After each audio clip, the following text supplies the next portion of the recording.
Welcome to a special episode, actually two special episodes back to back on Rainer on Leadership.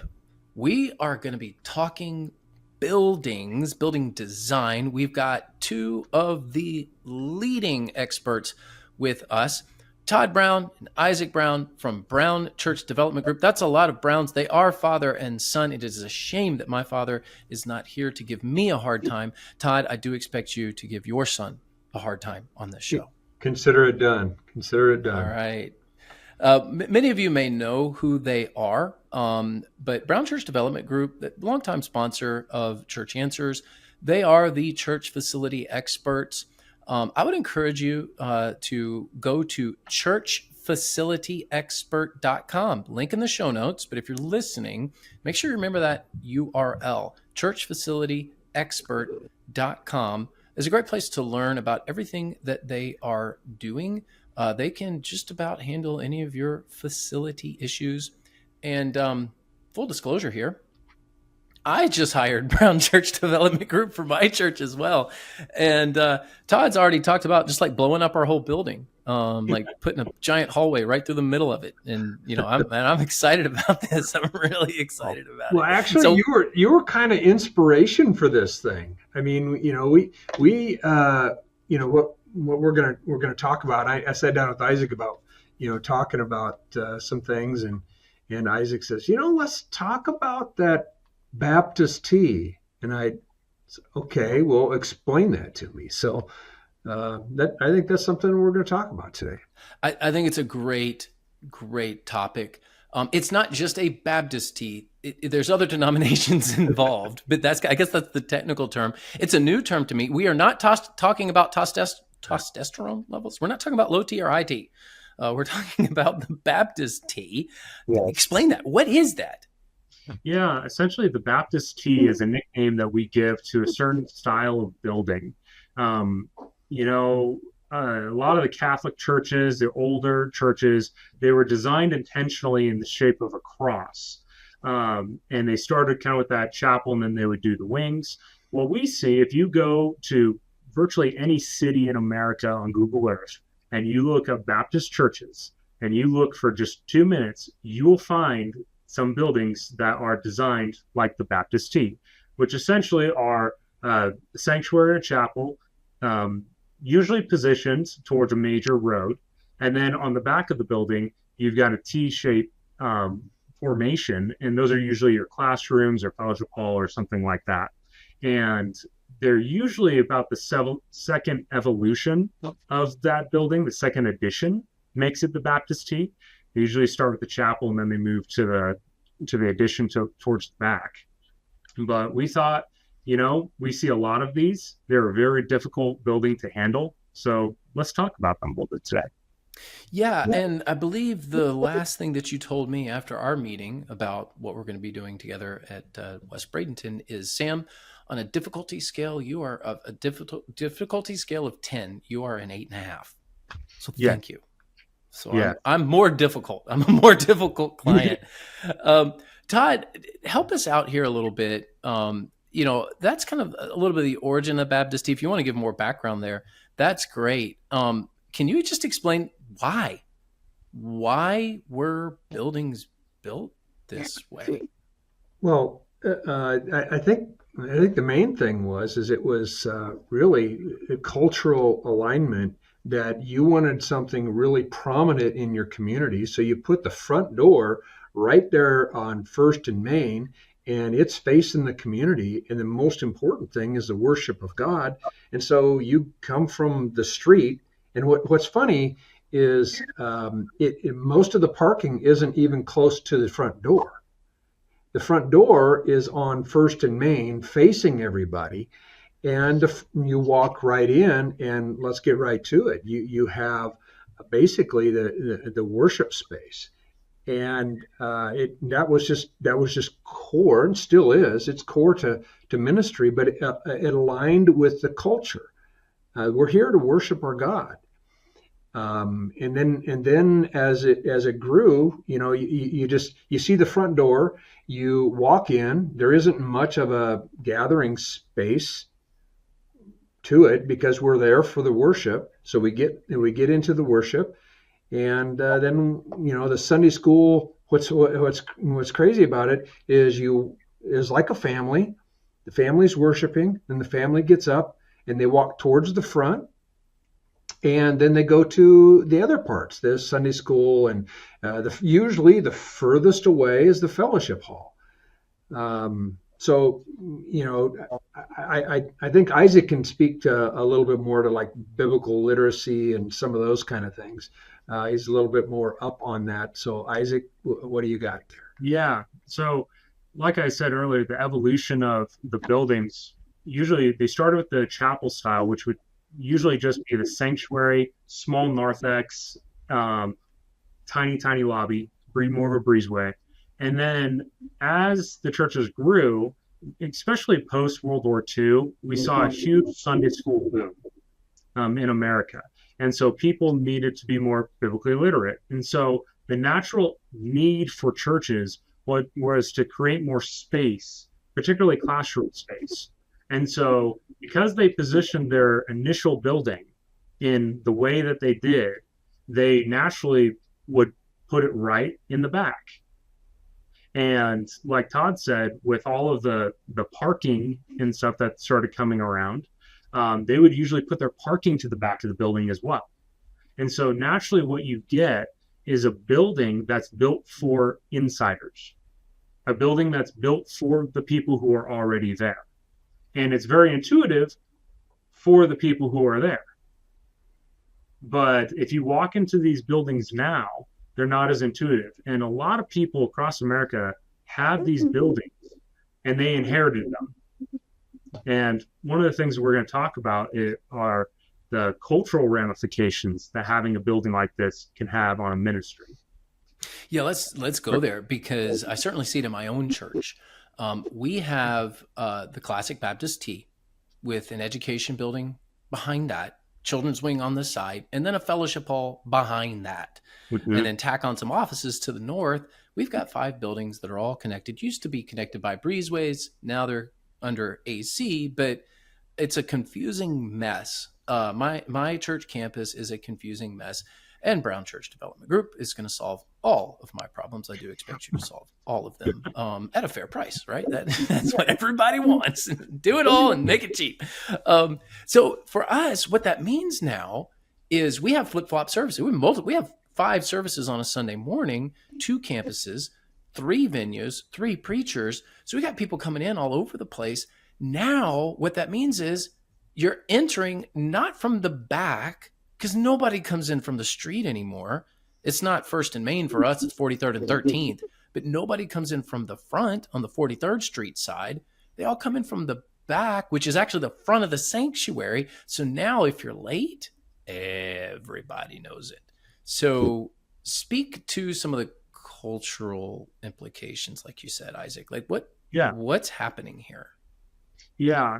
One of the issues with buildings in general are they typically reflect your priorities or the priorities that were held at a particular time. In your building, especially, you started off with Baptist T, and then you added on and added on and added on, and now you're left with this jumbled and confused mess. But if you track the generations of additions, they were trying to meet the needs of the people at that time. And that's perfectly fine. But when we look at the needs of people in the church today, one of the big things that we see, if a church is built 20 years ago and before, they have virtually no relational space. And we know for a fact that relational space in a building drastically affects things like assimilation. It affects your connection with the community, with the unchurched, with the people who, this is your first time walking into a building, and I don't know if I'm walking in through a back door or the front door. I don't know where I'm supposed to be. It causes safety issues, everything. And so with this style of building, although it worked for a time, it doesn't work as great now. And they're hard to navigate. The design isn't very flexible. And one of the biggest things about these buildings are they have a lot of dedicated space. Okay, the smaller the church, the more flexibility you need in your building. But if you have a dedicated sanctuary, dedicated classrooms that are specifically designed for a very institutional type of ministry, then someone who is inheriting this building and a new young pastor is trying to come in and do different kinds of ministry, different kinds of discipleship, you get constrained by your building really, really quick. So let's talk about some more of those constraints. And Todd, give us, because we're going to do another episode. We're going to offer some more solutions. So hang on to the next episode. We're kind of introducing the problem in this episode. We'll get to some solutions in the next episode. But Todd, I want you to speak just a little bit more about, why isn't this design working now? I mean, it was so common in the 1960s. My church was built in the 1960s. It's a beautiful building.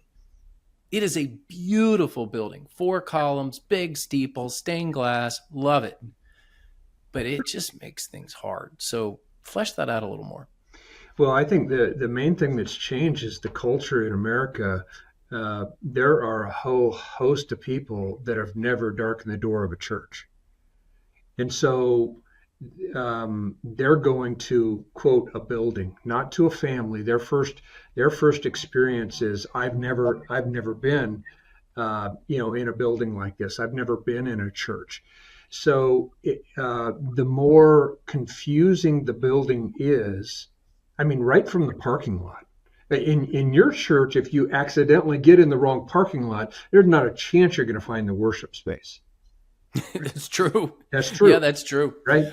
So I was connect a parking lot. So it becomes starts right at the parking lot. Is there an identifiable place for me? That's and we would say relational spaces have changed culturally. The biggest thing that we need to redesign on churches is what they're calling now their fellowship hall, which is really another name for a cafeteria. We're going to have a family meal, but where they place that can be the furthest away from their parking, and you've got to have a GPS just to get to the quote fellowship hall. So really, you don't get fellowship. So now we're really trying to encourage churches to try to straighten out some of the flow. And wouldn't it be great that every time they come to church, they got fellowship? And it looked like, man, you expected me to be there. You rolled out the red carpet. I can get connected. And so I think the relational space, the requirement now that we have a lot more. I'm going to call it visitors rather than for your regular people, Sam, your people, they can navigate the whole thing. They can do it. They know which parking lot to park in. They know how to go down the halls. But with the new people, I think that's the scariest part. And we have this front door that you see from the road. And if you go in it, it's not going to connect you to the fellowship. It's going to connect you to the worship. But good luck finding the fellowship. That's a great point. And if you're listening to this, one, we're talking with Todd Brown and Isaac Brown of Brown Church Development Group. Go to churchfacilityexpert.com to reach out to them, see what they do. These are, issues that every church struggles with. So if you're listening to this resonating, you need to reach out to Brown Church Development Group. For us, we have like 32 exterior doors, 3 floors in various buildings. I was talking with a newer member, been going to our church about 6 months, and I was actually doing a counseling session in my office, which is on the 3rd floor. She looked out the window and she's like, I didn't know that existed. Talking about our parking lot. There you go. Like, we have people that come to our church for a year and don't even know we've got another parking lot. Yeah, you've got options to park in. But just so for those of you who are listening, like, think of that time that you walked into a building for something important. Maybe it was the courthouse.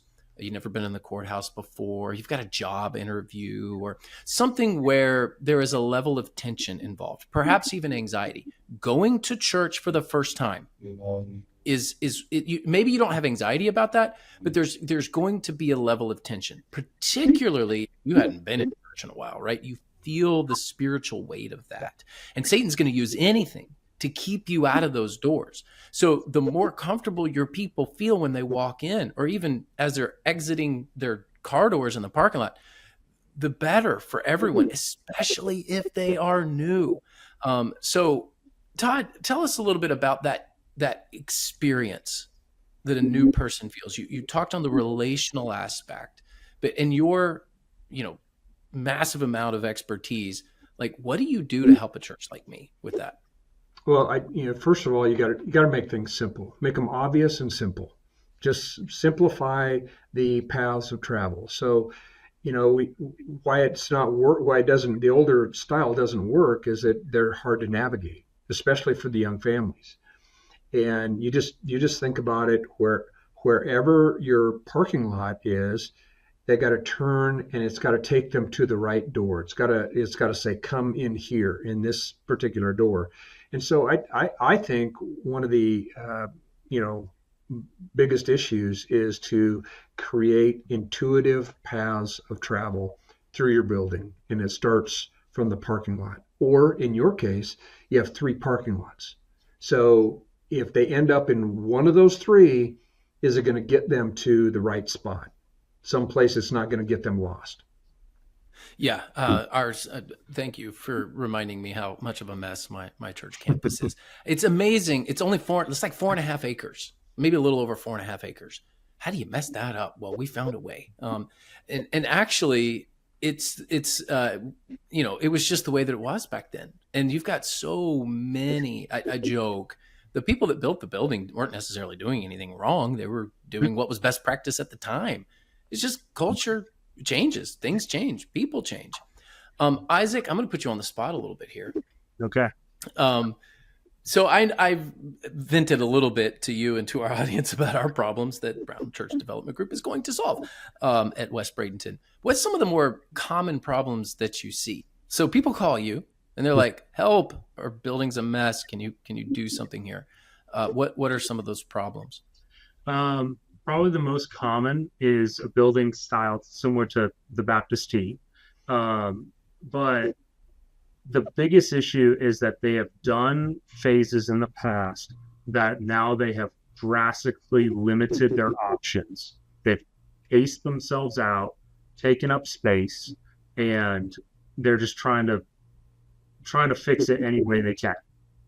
And because a lot of these style churches were placed right up against the edge of one of their borders, usually for the optics from the street.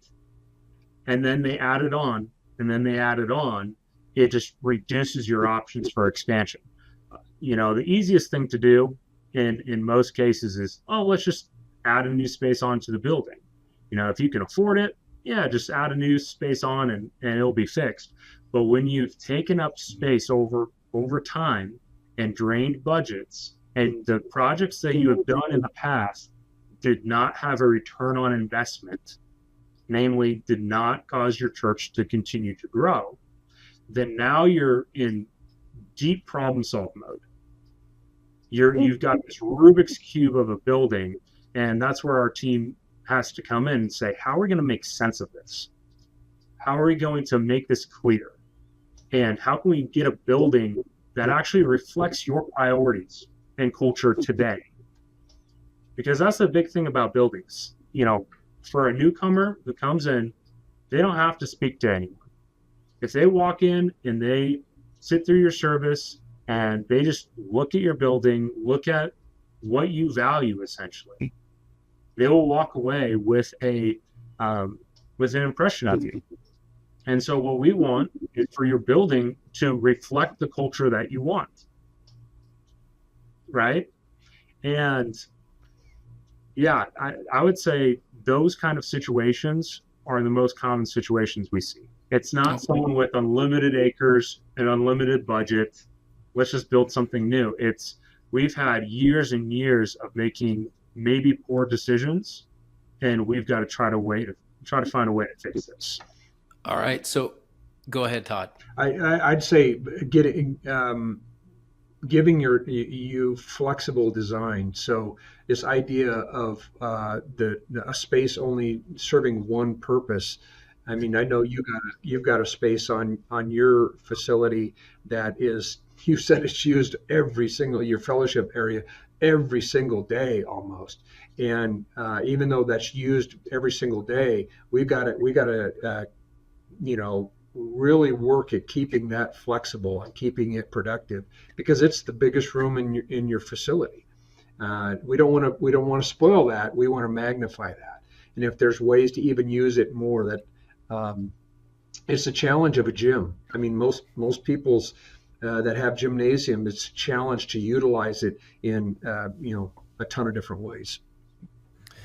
Well, if this resonates with you, if you go like, we've got facility issues, well, go to churchfacilityexpert.com.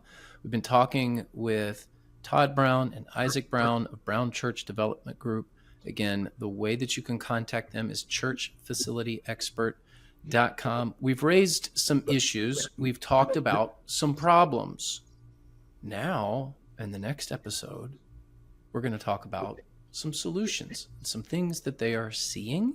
And I know you want to tune into that. Thank you for being a part of this special 2-part episode on church facilities, specifically the Baptist T. An interesting little architectural bit of history there, church history. Maybe you didn't know it, but now you do. So tune into the next episode. We've got more to share.